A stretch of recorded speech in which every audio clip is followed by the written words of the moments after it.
Hi guys, Gel Blaster Siegfried. So dumating na nga pala itong bago nating mid-end X95. So ipapakita ko sa inyo kung anong mga kasama niya sa box. Pan opening, paper target, gel ball, maangas na holographic sight, safety shades. Ito yung speedfire niya ng umiilaw, battery niya na 7.4.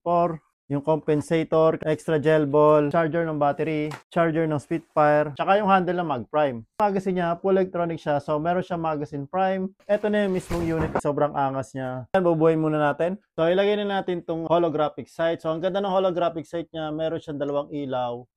Yan. Quick release yung holographic sight na to, so madali mo siyang may kakabit.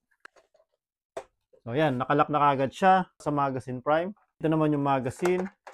And then, ito yung Spitfire. So, dito yung battery niya sa likod. Ito na siya. Meron siyang magazine prime para makit yung bala. Ang safe, single shot, at full auto. Dito naman yung pinduto niya para sa magazine release. Meron siyang 200 FPS. Yung itsura niya kapag ayaw mong gamitin yung Spitfire. So, meron din siyang blowback, guys. I-test na natin. Single fire. Full auto.